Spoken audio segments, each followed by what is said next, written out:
Why I dropped out of university. This can be a subject of huge debate to many, especially in my country, Kenya, where the only thing that we hold in high regard is degrees and qualifications. May I say that I'm speaking with authority here. I know exactly what I'm talking about. So I am one person who enjoyed the privilege of joining University of Nairobi to study for education, mathematics major and physics under the Module 2 program in August of the year 2018. But then I ended up staying for exactly 1 year only to drop out in August of the year 2019. So then you're left to wonder why I decided to drop out while pursuing education, one of the toughest fields you can ever consider thriving on, taking into consideration that degrees and qualifications are mandatory, and against opinions that were challenging me to reconsider my decision. Perhaps you can also consider the fact that I was brought up by teachers. My father and mother had been teachers of public schools under the Teachers Service Commission all their working life. So I grew up well acquainted with the educational environment in my country, Kenya, in as far as teaching and learning is concerned, and the challenges that came with it. But then, like any other parent, they had their own concerns about my decision, but I still went for it. Now, is dropping out of university a complicated idea to you? Okay, let's spiral down into the nuts and bolts of this idea. I am of the strongest belief about this basic principle that I consider vital in my life. That is, if you want to be successful, you need to listen and learn from successful people. And so, I'm going to consider the billionaires of the world as my sample study to illustrate these two schools of thought. The first one, those who dropped out of school. The famous and successful ones I can consider include Bill Gates and Mark Zuckerberg, billionaires, Harvard University dropouts. The second one, those who completed school. Here I can consider Jeff Bezos, graduated from University of Princeton with a degree in electrical engineering and computer science, billionaire. So what is happening here? Okay, let me delve deeper by capturing the common denominator in these two schools of thought. Martin Luther King Jr. once said that stay in school. The day you discover exactly what you want to do in life, set out to do it, and to do it so well that the living, the dead, and the unborn couldn't do it any better. Napoleon Hill, in his book Keys to Success, the 17 Principles of Personal Achievement, acknowledged that general education is important because by pursuing it, you're going to discover your basic aptitudes and desires. But once you've defined them, you should immediately begin to acquire specialized knowledge in your major interest. These are just two people saying the same thing but using different words. Martin Luther King Jr. is talking about the day you discover exactly what you want to do in life.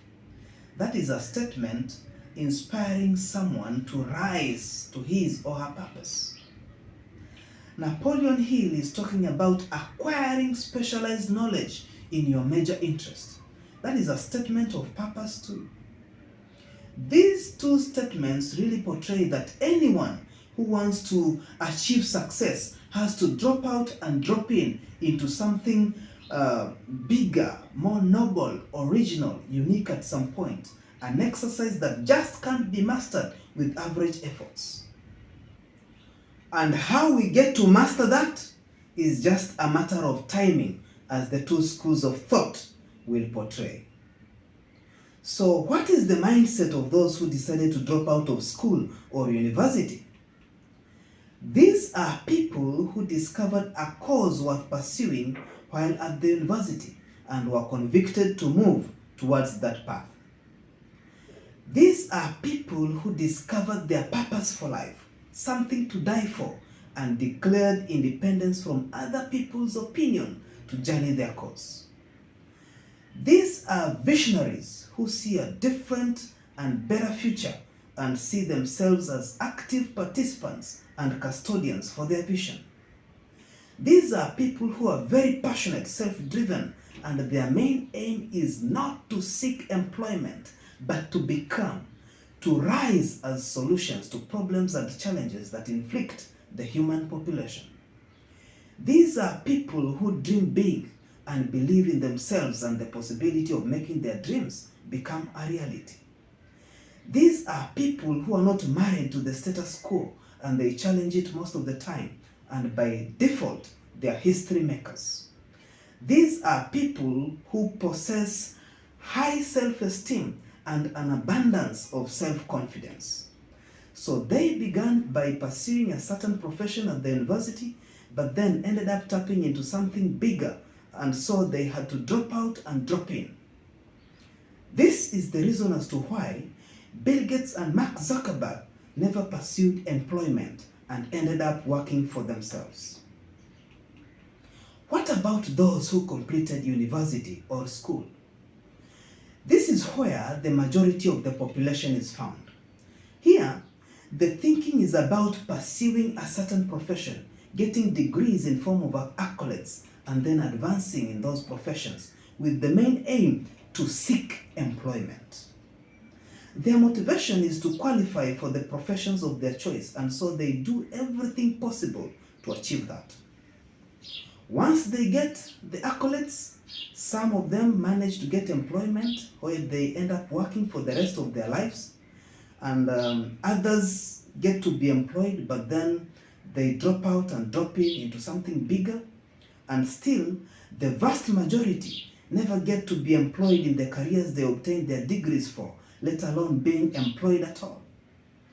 Jeff Bezos will fall into this category because after getting his degree, he pursued a series of jobs before being employed by the New York Investment Bank, a job that ended up sparking his entrepreneurial imagination, and so he had to drop out and drop into something more unique, original, noble, and has never looked back since.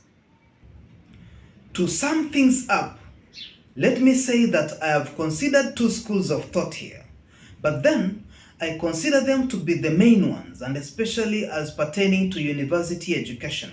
And then we've got a few exceptions that might assimilate with one school of thought or the other, whether directly or indirectly. For instance, some people might have dropped out of school never to come back due to poverty and the like, only to end up pursuing anything that could provide them with a source of livelihood. To a larger degree, purpose and significance is lost. Of course, this is not the dropping out that I'm talking about. Some people might drop out of school so early in life to pursue their talents. Sportsmen and women will fall into this category. The likes of Cristiano Ronaldo, my inspiration, left school in class 5 to pursue football. The rest is history. Some people might have stayed in school, got all the accolades possible, served in their areas of expertise, only to end up dropping out of the systems to actually influence the systems. Our very own PLO Lumumba will fall into this category, now an international, if not a global influencer, whose great works I've come to admire. Bottom line, I have studied successful people for so many years, and I can comfortably say that I have never come across a person who is successful who did not drop out and drop into something bigger, purpose-oriented, original and unique, an exercise that just can't be executed with average efforts. It's never out of ordinary desire that people make a global impact in their areas of gifting.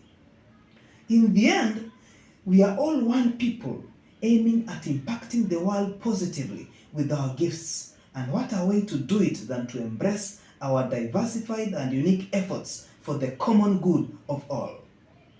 And like the parts of the car, you can be the battery, another person can be the tire, the steering, the side mirror, the windscreen, the seats, the seat belts. the ignition key, the engine, all serving different functions. And when all parts function, we say that the car is in good condition. Figuratively, that is what life is all about. That is the only way we can improve our conditions, when each one of us has the opportunity to serve in our areas of functioning. It's all a matter of timing that defines whether we drop out of university or complete our university education when it comes to purpose. And when you discover your purpose and passion sets in, that's it, you become unstoppable. Some of us might have discovered their purpose while at the university, others later in their working life. And still, the vast majority might never find their purpose, and that's the sad part of it. And that is why I have over the years taken the center stage to really inspire purpose, because it's an irrefutable fact that the world needs it. And as Mother Teresa so eloquently said it, you can do what I cannot do. I can do what you cannot do. Together we can do great things.